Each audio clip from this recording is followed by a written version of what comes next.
toting my phone and talking to it because it look like I'm on FaceTime. But I'm really talking to y'all, and we're going to post some content. It's been almost 4 years, and I've been contemplating to coming back on YouTube because I really enjoyed filming on YouTube.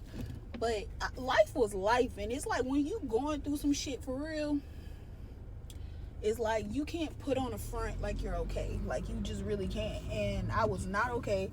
I had to maneuver life. I needed some I needed some assistance. So I had to get a feel of this shit for real. So I was not okay. And I didn't want to come on social media and pretending that I was okay, because I just, like, sometimes, like, you just need a break from everything. You need to be able to disconnect from everything. And people don't understand and realize that. And that's another thing that I don't like. People can be so nasty, so bothered, so everything. And it's like, bro, like, people don't understand. Like, I don't need this much stress in my life. I've never had this much stress in my life. And I don't even understand why it's so much stuff going on. If you know me, genuinely know me, you know I'm like very introverted. Like, I'm an introvert. I like to stay to myself. I hang around the same people, which is usually like Uniqua, who's like one of my best friends, who's like a sister to me at this point. And then my family members, that's it. I don't even hang out with people. I don't even talk to people unless I work with you, really. And it's just kind of like, I just always felt like it was no need to be so stressed out. So that's another thing. So another day, another topic for another day, where we are going to have the tea. We're going to discuss some shit within the last 4 years. But yeah, I just had to mention that, because relationships, regardless if it's friendships, intimate relationships, or whatever kind of relationship it is, situationships, you should never involve yourself in some shit that's gonna drain you mentally, physically, emotionally, financially, none of that. Like, you need to, if that shit is bothering you that bad, let it go. We have to learn the art of detachment. And I really had to learn that. Like, I had to learn the art of detachment. It's a beautiful thing when done correctly.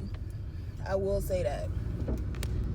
And any woman, and I can only speak on women because I'm a woman, any woman that is struggling, going through, breakups to the point, like, and then on top of that, you're like a single parent, or breakups and you're pregnant and stuff. Like, I've been there, done that. I did it twice, actually. Like, was no longer with my kids' fathers while I was pregnant with them. But at the end of the day, like, if something's not serving you, don't stay in it. If it's not serving you anymore, regardless, don't put yourself through it for the sake of your children. I did that. I did it both times. And I would just say, like, with my son, I was young. With my daughter, it's like I never, like, imagined being a single parent with a daughter. Like, it's bad with a boy, but when you have a daughter, like, I don't know if that's how everybody feels, but me with my daughter, it's like she is my soft spot. Like, you would think, like, I'm so soft and feminine with her. Like, she is like the glue that sticks it all together. Like, even though, like, I'm like real, y'all see me on social media, like, I could be pretty and all this other stuff, but I'm honestly, like, so hard of a woman. Like, I have my guard up, for one. I have brothers. I'm already a strong, dominant woman. It's going to take a more dominant man to handle me, right? But with my daughter, she is my soft spot. And my daughter's not even soft. She's really hard for a girl. She's really hard. Big ol', really hard for a girl. So it's just like, she has my heart. Like, she has me tender. When I say tender, Big Woo, she is everything to me. And I just be trying to protect her so much. I love her so much. And it's just like my relationship with my dad is like everything to me. So like, of course, like that's what I want for my daughter, but you can't force people to do the right thing and do right by your children. They're going to be there if they want to be there. And that's just that on that. Like, because nobody could tell me that I couldn't see or do for my child. But it's also with these men, like a lot of men don't take accountability for their actions. They feel like just because you the baby mama, like you got to put up with bullshit, and you really don't. You really don't. Like, the fuck you think this is? We're not doing that. So for any woman that feels like they're stuck, baby, you not stuck. I don't care if you got to go to the library, read a book, decompress, sit in the car, eat food, go get you something to drink, have solo dates, do something that's going to make you happy and that you enjoy. I was literally telling my little sister this not too long ago because she just became a mom. So my sister, she's been feeling like, you know, she's been caught up in being mom, and I told her that's like, don't get caught up in the fact that you're a mom. You don't want to forget who you are as a person and what you like to enjoy. That's two different things. And you can master both of them. Like, dead ass. Like, you could dead ass and master both of them. You just really have to make time for yourself. Self-care, self-love, all of that. Make time for yourself. Don't settle for nothing. Fuck it. You know how many different lives I done had at this point?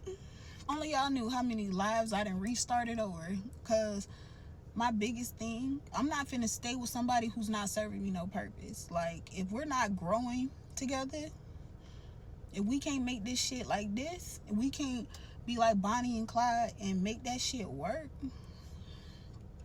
I'm not finna stay in relationships that's not serving me. So I have no problem walking away from a relationship. I tend to take a little bit longer when it pertains to my children's fathers, right? Because it's not just me walking away from a relationship, it's me being tied to a relationship with another person, right? And with a child. So with those type of relationships, it does take me a little bit longer, but it ain't shit to walk away. You won't disrespect me and think that I gotta sit here and take it. I'm not a child, and you're not gonna talk to my child like that. And then you're not finna sit here and just keep me inserted in bullshit and drama. I feel like I'm one of the least problematic people. I'm very chill, very laid back, but for some reason, like, dealing with people, I've never dealt with someone who can really stir the pot and then act like they had no parts in it. Like, no parts at all. So it's just like, when you see people for who they are, believe it the first time. That's my biggest problem. Like, I just had to keep going back. Like, there's no way they could do me like that. There's no way. Trust and believe they're doing you just the fuck like that. So if you don't believe it the first time, baby, they gonna show you who they are the second time. And for me, it probably took me 3 times. And that's just being honest, because I did not want to believe that this is who this person was. But once you get up off of it, once you get yourself up out of the depression, the what you can't do, what you're not trying to do, baby, work on you, and God got you. Promise that. Okay? He always gonna make sure you straight, make sure them kids straight. You don't need the extra drama, baby. I don't know who I'm speaking to. I know I'm nagging, lagging, going on. But I'm finna go in this house and get my charger so I can go get my daughter. We'll be back.